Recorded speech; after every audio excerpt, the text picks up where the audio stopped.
The Pit Press Podcast.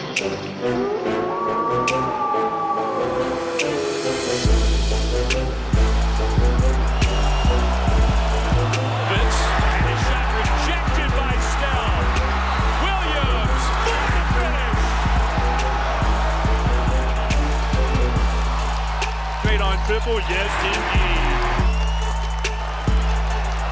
There's a cross-team beat and a dog fruit. Desi from Alec and one chance for the old-fashioned three-point play from O. Got his man in the air. Now they kick it out front. Aces straight on three. Blocked again by Ned. Dead ahead. Dead to the rim. Welcome to another episode of the Pit Press Podcast.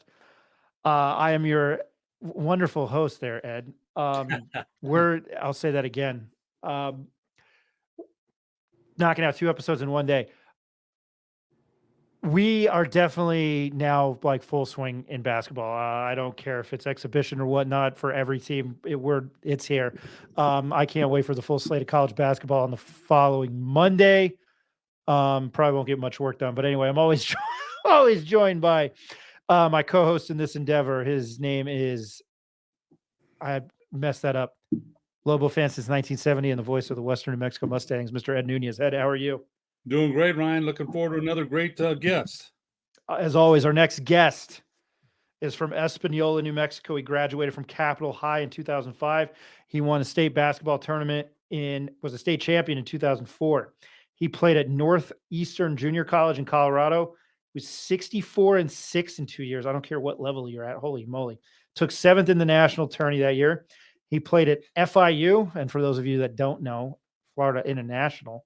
Played at Mesa State College now, called Colorado Mesa University. He was a conference champion. Ed, you're familiar with the RMAC, the Rocky Mountain Athletic Conference, and he was a regional player of the year and second team All-American. Good God. Played 3 years professionally in Mexico's top league and won a championship in his rookie year. He was an assistant coach at 6 years at Colorado Mesa. Now he's going into his 7th year overall at New Mexico Highlands, his 5th year as the head coach. In 2018-2019, New Mexico Highlands won the RMAC tourney, made the national tournament. They made the national tournament and set the school record for wins. His team has an exhibition game against the University of New Mexico Lobos on Wednesday night. Tip-off is at 7 p.m. At the world-famous pit. His name is Mike Dominguez. Coach, how are you doing? Thank you very much for joining us here on the Pit Press Podcast. No, I appreciate you guys having us on. Appreciate what you guys do for just New Mexico in general. UNM, everything, all exposure is good exposure when it comes to New Mexico, so I'm all for it. I've had people that have played on Super Bowls on this show. I have people that have played in the NCAA tournament, Division I. I think we've had an NBA player on. We had Ramon Martinez, who's played in the Mexican National League. And I always try to build up guests. I do it on purpose because we appreciate your time. Dude, that's quite the resume. Talk about what basketball just means to you in your life. It's been life. It's been my whole life. Growing up in northern New Mexico, basketball is the sport there. Grew up in a basketball family. My aunt, my uncles all have coached at the high school level. I grew up knowing I wanted to be a basketball player and a basketball coach, and just lucky for me, the path that led me to everything that I've been able to do and accomplish, has been hard work and a little bit of luck always, and obviously just great family support. You have 10 New Mexicans on your roster. How has recruiting New Mexico players helped New Mexico Highlands? Recruiting New Mexico is a very big deal for us. Division I, they get 13 unlimited full ride scholarships. That's just what it is. At the Division II level, you're kind of given a budget.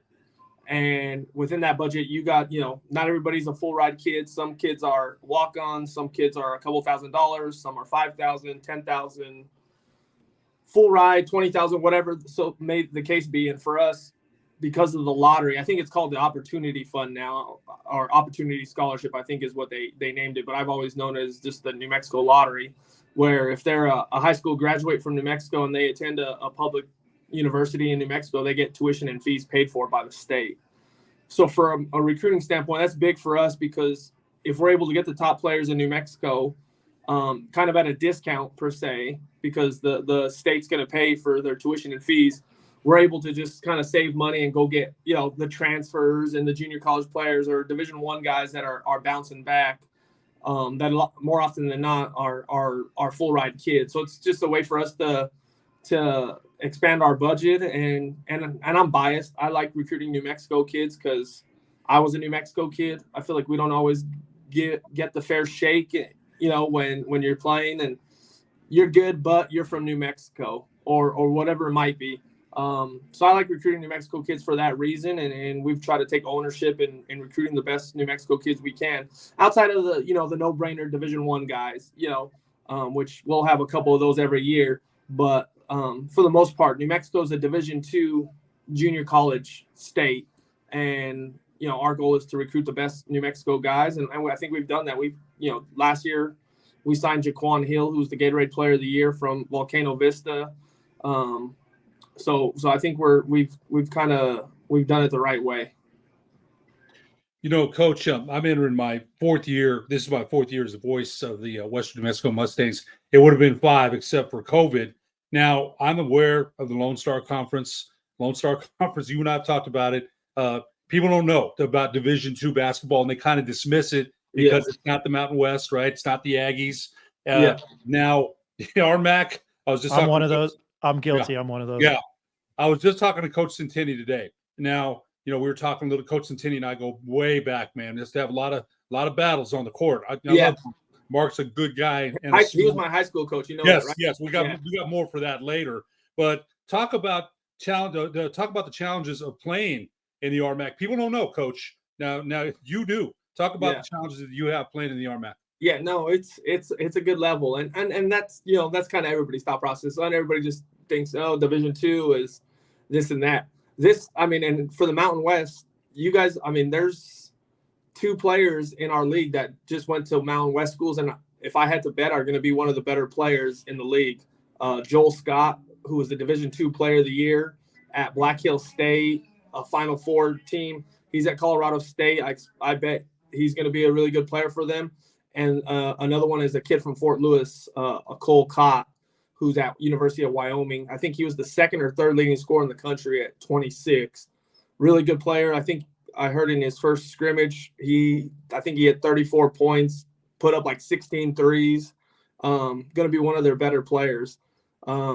But there's high-level players at the Division II level and in our conference. With the transfer world and the portal world, I think there's 7 or 8 players that played in the RMAC last year that are now at Division I schools. So it's really good. It's a humbling experience for a lot of high school kids. And when I'm recruiting them in that process, that's usually the first thing I do is I have them come out to one of our games or practice so they can see the level of competition, because people think, oh, I'll just go Division II and I'll be able to play and start right away. And it's not that easy. It's good levels, and Division IIs beat a lot of Division Is at times. So it's all across the country. The gap isn't that big a difference.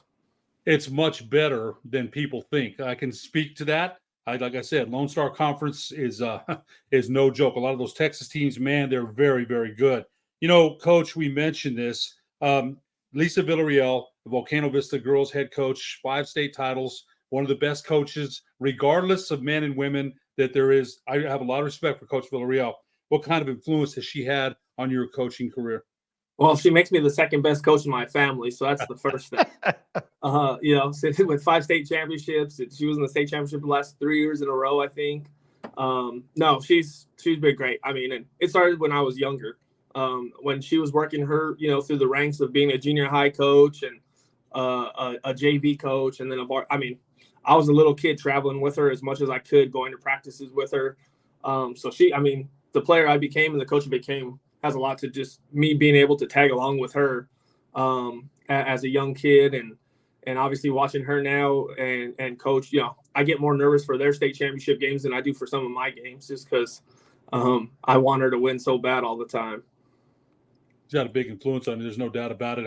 Like I said, I've interviewed her more than once. A lot of respect for her. Coach, you've got two tough exhibitions, Arizona and UNM, before you open up with Eastern New Mexico on November 10th. What's your approach as far as getting, coming into the pit? It's very exciting. We'll talk about that in a sec. But what's your approach as far as getting many players involved as you can, or sticking with your first unit and the bench guys you plan to use? What's your approach? And it's exciting to go to the McHale Center and then the pit. So what's your approach? No, our guys were excited. We had our shoot around this morning. You could tell the excitement was there. And it's our first, official real game. So guys are just excited in general, just to get, not practice against one another.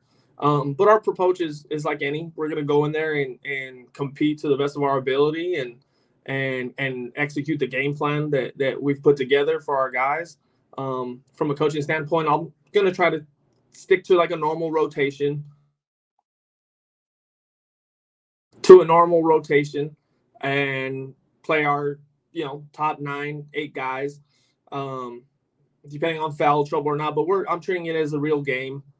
We only get 2 of these, so the more practice, we can get. So when November 10th comes, we're ready to go. And I mean, I might tinker with lineups, play certain guys with other guys that I want to see.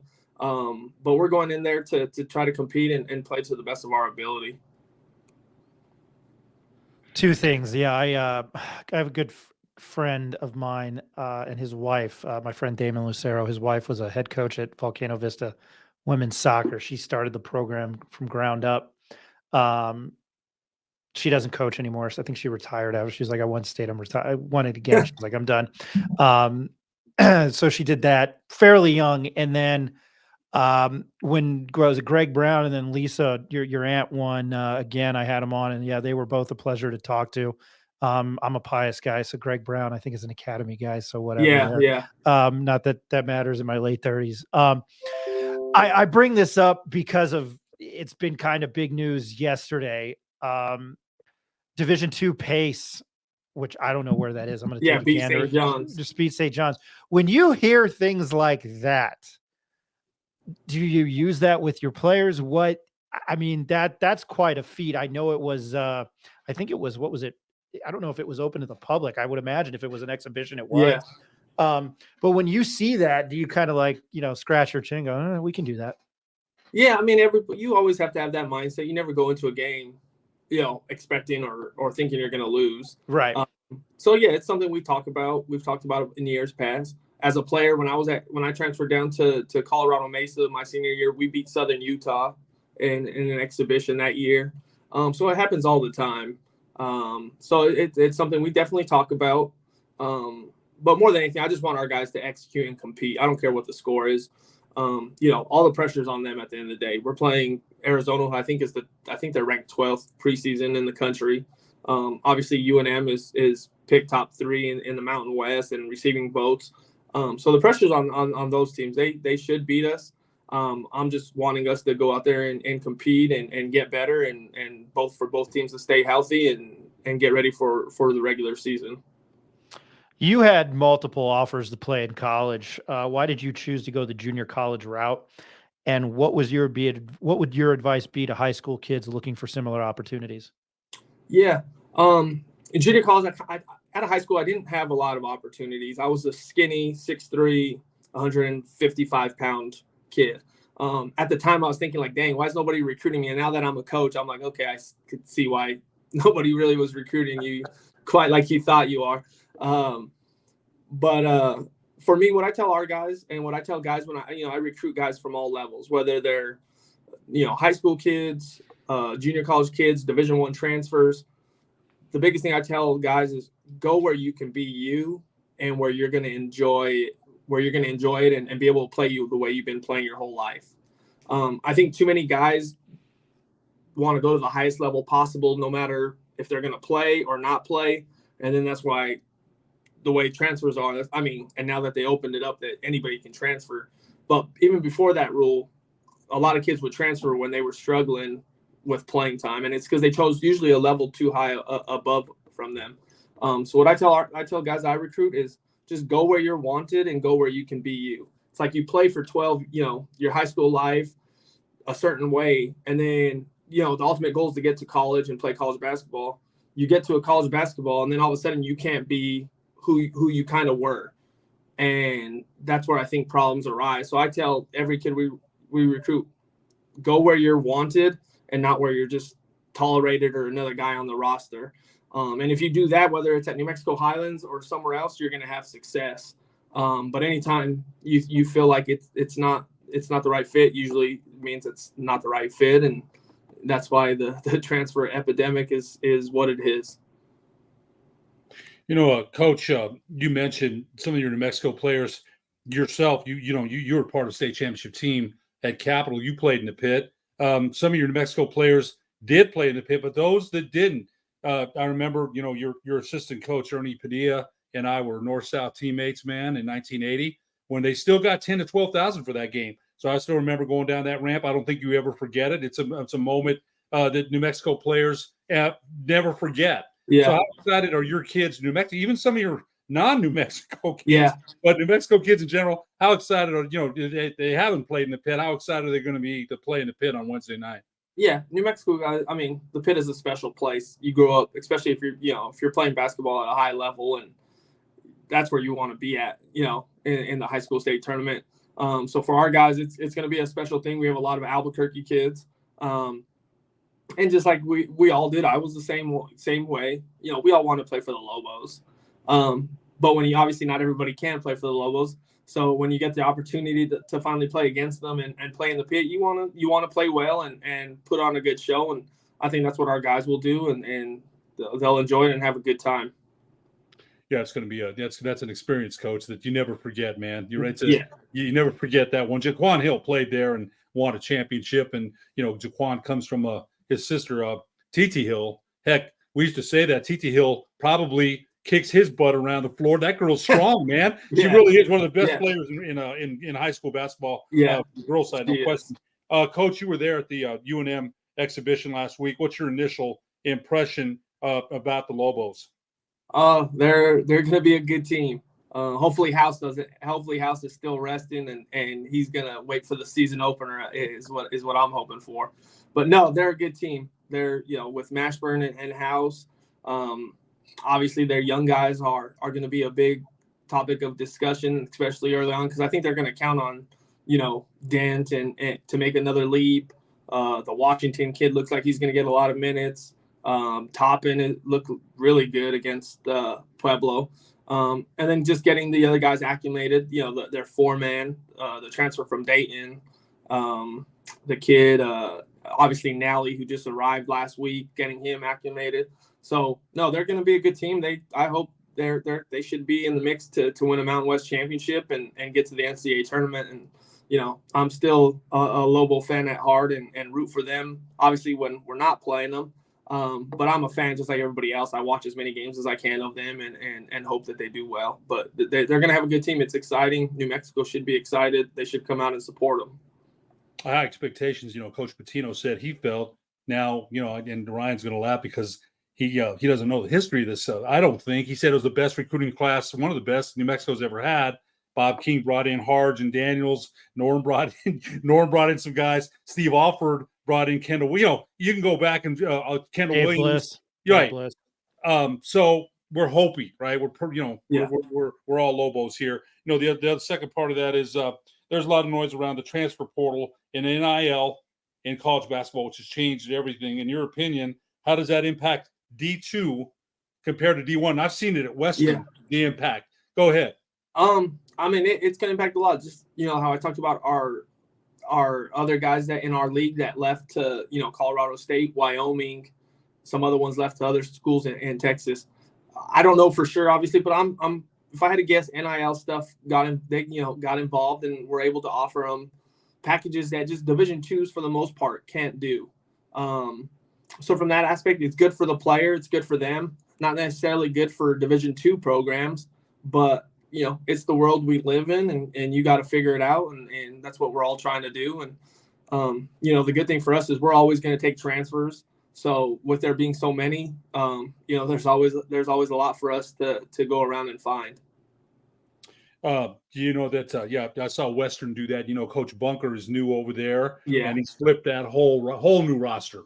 So we'll, November 2nd, 22nd, maybe I'll see you up there. We play you up there. Yeah. I talked to Coach Centini this morning. He said to me, you were as fierce a competitor as anyone he's ever seen, and that was even. He said you hated losing in horse. You hated losing, period. And that didn't surprise me. Coach Centini's the same way, believe me. But he was impressed with how fundamental your teams are when he's watched you. Because I asked him about you as a player, then you as a coach. And he's very impressed with how fundamental your teams have been when he's watched. Besides Coach Villarreal, who's your aunt, who was your biggest influence as a coach growing up? I mean, definitely growing up, Coach Centini was probably the biggest one. I grew up with him since I was in basically 8th grade. In elementary school, he coached against me. But then in 8th grade, all the way till my senior year at Capital, he was with me the whole time. So he's definitely one of the bigger influences in New Mexico.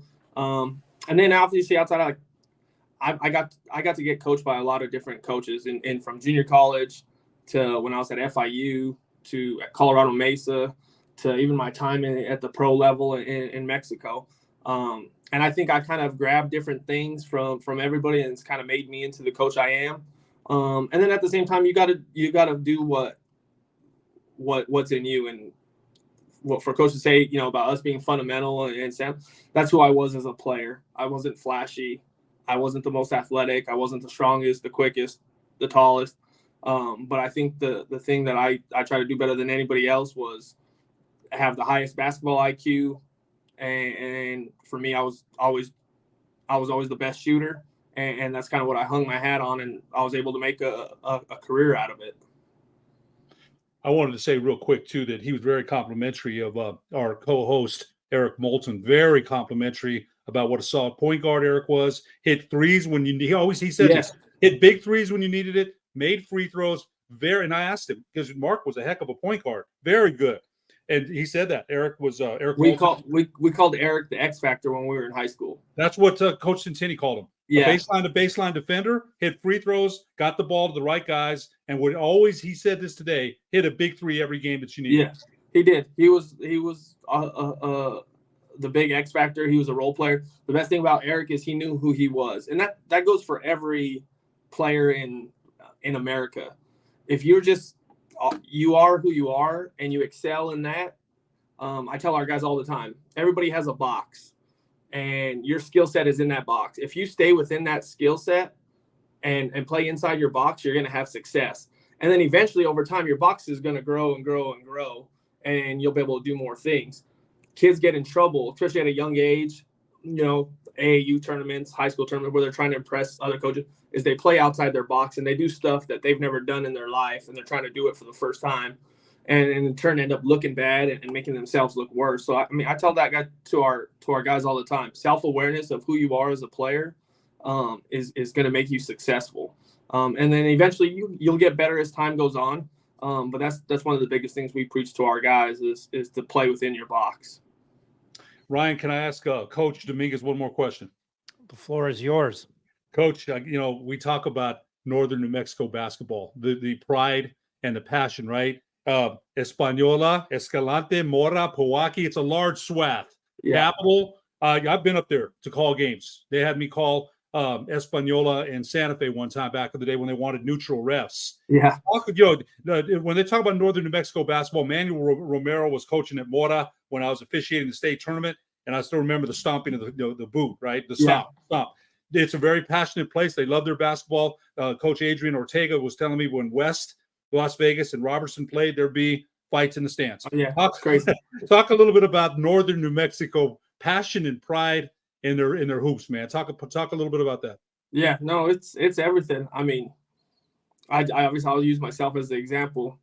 We went to every Espanola game as a kid. We didn't have anybody playing on that team. I didn't have a cousin, nobody on the coaching staff, but that's just what you did.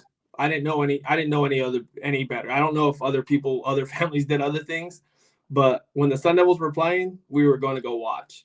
And we would travel. I mean, we would go to Santa Fe, Albuquerque. I remember going to watch them all the time as a kid. And I think that's kind of everybody's kind of mindset is you're going to support the local team, which obviously it was us for Espanola, and you're going to travel and hopefully they make it to the pit and you're going to go support them there. But it was a big thing. I mean, that's what I did as a kid. That's what I looked forward to. I couldn't wait for the games. Didn't know anybody on the team, but was super excited to always go and watch them play. You know, and then obviously you get La Cueva coming into town when everybody was one big district, and La Cueva had Ashcraft and Cooper, Matt King, and you know all these big guys that came. I used to love it. I used to eat it up, and I think that's what drove me to want to play basketball at the highest level and get to the state tournament and to the pit. 2011. One quick final comment. I'll turn it back to Ryan. Roswell in Espanola in the pit. Espanola wins, and I still remember Richard Martinez grabbed Sally Marquez and was doing a little do-si-do, and Sally Marquez is trying to get away. I couldn't stop laughing. I was press row, but that's the passion. I think that pit was sold out for that game. Yeah. You couldn't even get another person in there.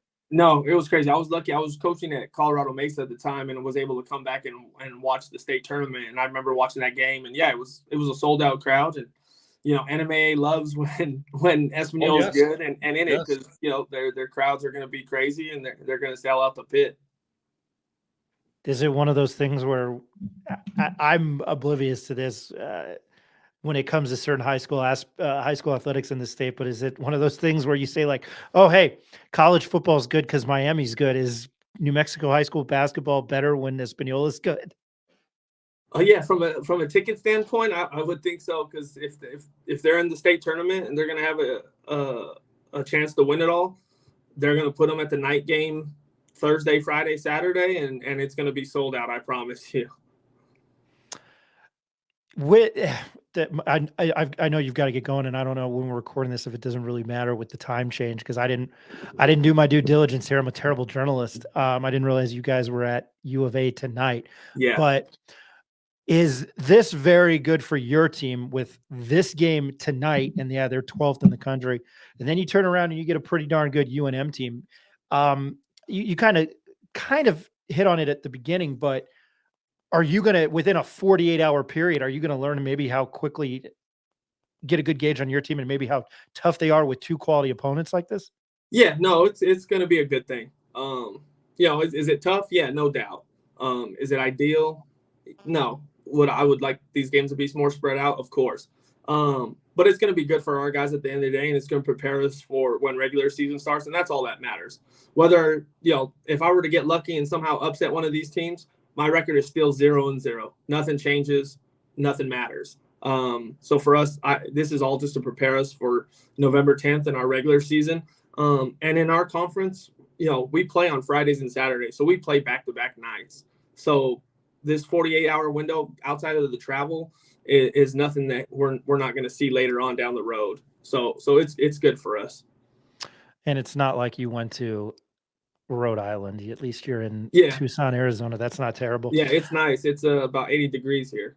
Oh, that's wonderful. Yeah, it's wonderful, because when I woke up this morning, even though my blood is East Coast, I have yet to turn off my swamp cooler, and it was a balm like 30 degrees, and then I'll be in Boise, Idaho in 2 weeks, and it was like 26. So I'll take that 80-degree weather. Yeah, it was free. I mean, we left on Saturday, and it was, I think, about 20 degrees. We were kind of getting that little outskirt of the, you know, the snowstorm that was happening in Denver and stuff. Yeah. So it was nice for us to kind of get out of there right when it was about to get cold. But I like when it gets cold. I like when the time change happens. I like when it gets dark, because it means basketball season's here, and it's a good time. Yeah, I was just about to say that means it's basketball season. Well, I know you have a game, depending again on the time change here in a couple hours. We appreciate your time here on the Pit Press podcast. I know Ed was excited to talk to you. I know you go back with Eric. I've talked to a lot of people, and I think anything basketball related in New Mexico, I'm always excited to talk about.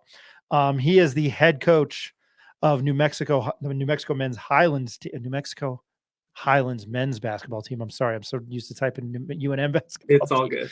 Let me do that again properly. New Mexico Highlands men's basketball head coach, Mike Dominguez. Coach Dominguez, we appreciate your time. Thank you very much for joining us. I appreciate you guys having me on, and looking forward to listening to you guys down the road and catch you guys at games. Appreciate it. Thank you. Thanks, Coach. Awesome. We'll see you guys. Thanks again. You bet. Thank you very much. We appreciate it. Thank you so much. Hey, good luck.